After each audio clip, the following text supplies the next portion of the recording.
Hello, my name is Brian. This is my game dev live stream. This is live stream number 72. Been working for 2.5 hours tonight, and I want to do an update. So, I've been working on getting a UI, that is a user interface for the chest here, which will show what the contents of a chest are. And I've got it set up so that it works kind of dynamically. I think it's pretty cool, and I'll just show it off now. So we have to have this scene running, so I'm going to go ahead and click that, and then right now I have to manually enable and disable the UI, but in the future with another story, we'll trigger that with user input instead. But for now, check it out.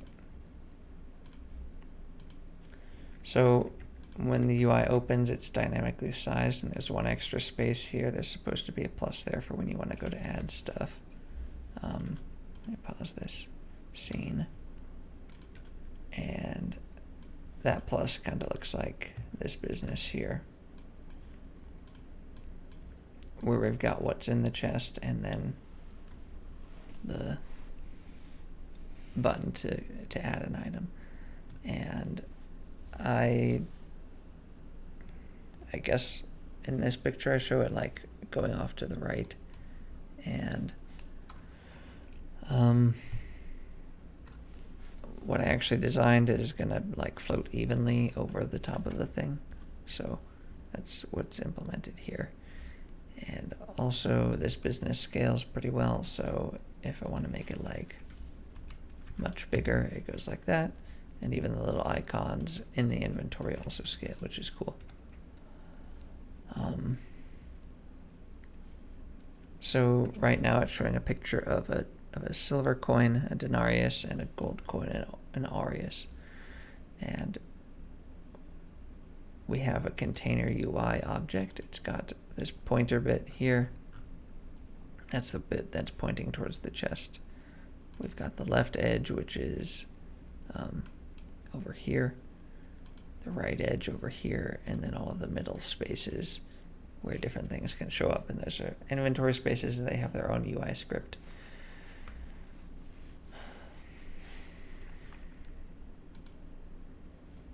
And then those have to be dropped into this container UI script, and it also has to know which chest it's pointing to. This chest here has got the container script, and it's got the chest data. We can look at that here. We see the capacity is 3, and there are 2 items in it, denarius and denarius, in that order. Hello, I'm WG Melvin's dad. Thanks for joining.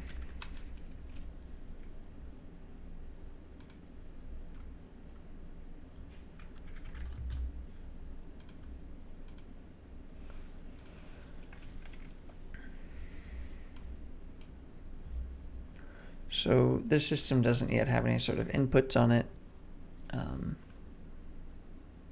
Like I said, the only way to open it and close it is to enable and disable the container UI thing here. Comes up and comes down. And it also deletes all of the inventory spaces in the center, which are dynamically sized. So if we changed how much was in the chest, we can do that really quickly.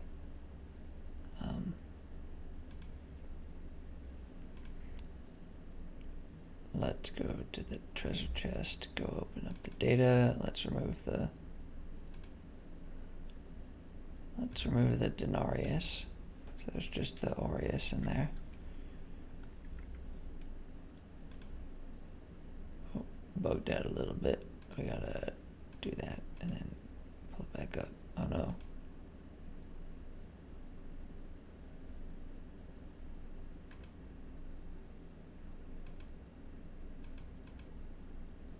Huh.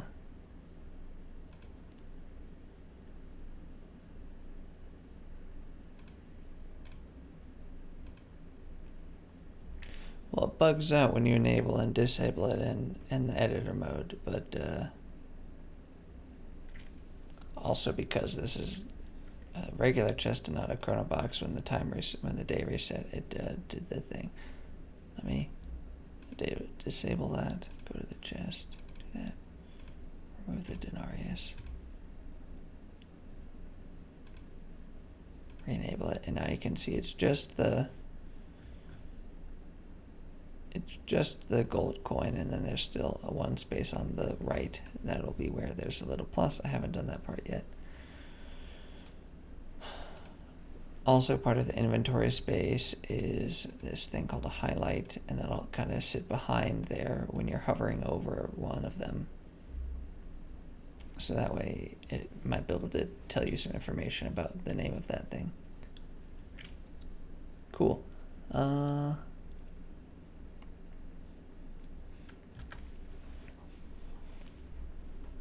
the code for this is a little crazy, not like absurdly crazy. I've got all of these vectors here that say like how to shift things around, and that's sort of based off of this math here for how many things are in it and whether there's an even or an odd number. They need to be centered differently, and I put them in these vectors because they need to be everywhere around here. They need to be scaled based off of the scale of the object. So that way, the bit I had here where it's like, okay, if I do it different sizes, it scales correctly. Make it really small or really big, and it scales pretty well.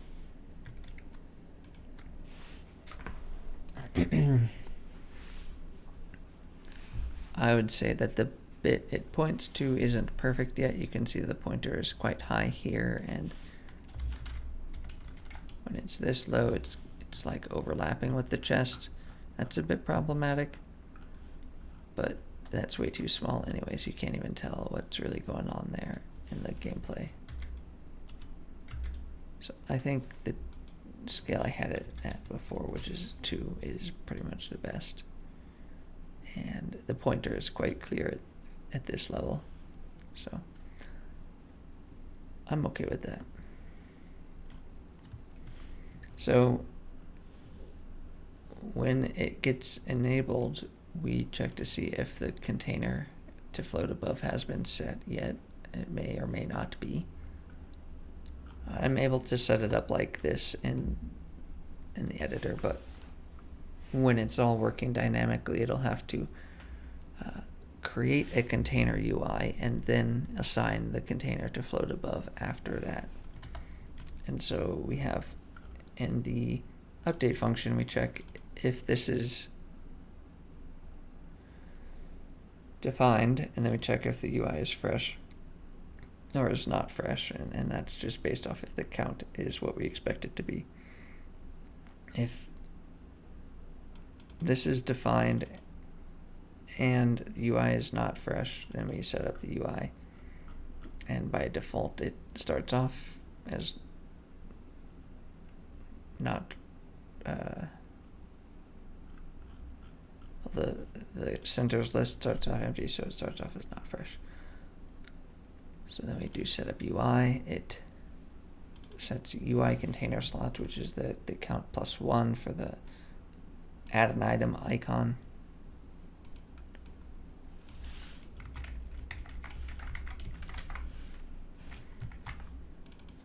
Next thing we do is create the centers. We create a bunch of game object instantiates. And then we position all the parts. First we position the pointer, and then based off the pointer we do all the centers. We start with the leftmost one, and then everything to the right of it is just half a space or half a unit over times the scale. So that's going on down here, and then there's a bit of extra logic if it's even or odd. That's what goes on here. Finally, we set the edges. That's what makes it nice and rounded on the left and right. We set that by moving it to the left and right of the leftmost and the rightmost center pieces. After that, we can enable all of the parts by setting them active true, and then set the items on the centers. So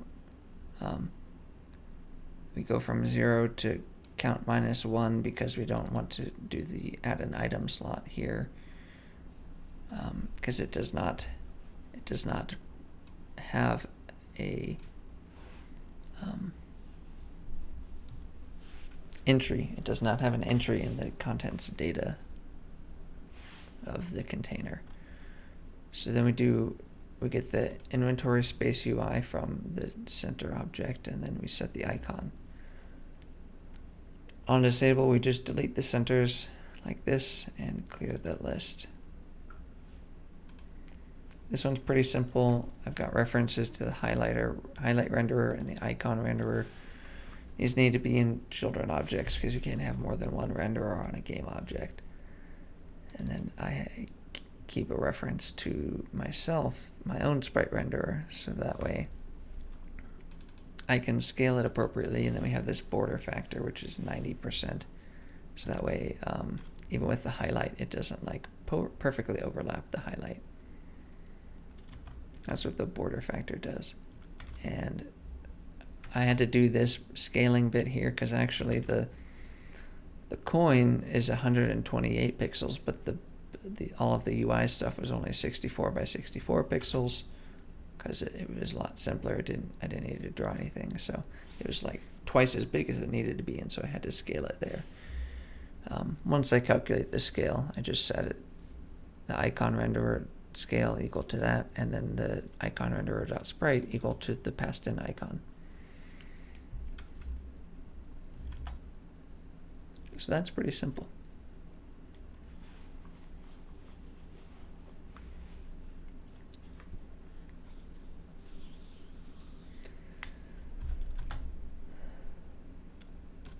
Most of the logic's going on in the container UI, and there's no user input yet. Those will be later stories, but I think this does fulfill this story.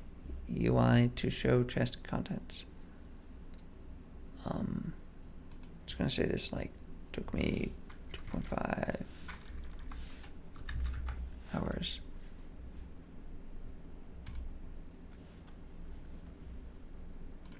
And then I'm gonna move that to done.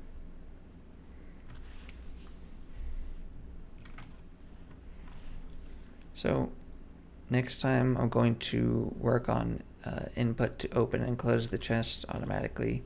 That one shouldn't be absurdly difficult. I just have to notice when I'm within the chest collider, and if I press the button I want to do, it will create a new container UI prefab, and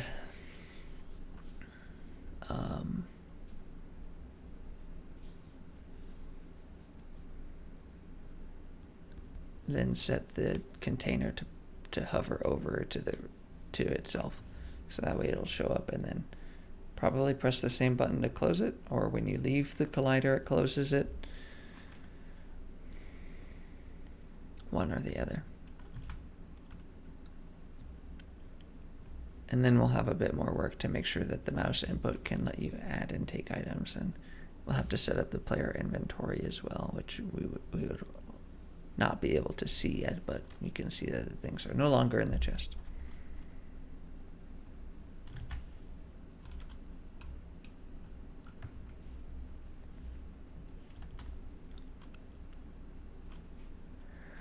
All right.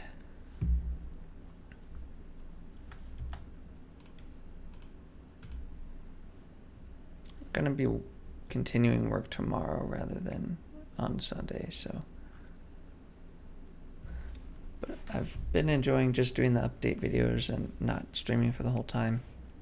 It's a little less for me to focus on and lets me, I don't know, get into a better flow, which is what I really care about, is making the game, not getting a big following on YouTube or Twitch or anything like that. So thank you for watching this update video. I hope you found it interesting. If you did, please leave a comment in the YouTube video if you think I'm making good progress, or if you have any comments about what I'm doing. Thank you, and as always, have a nice night. Bye.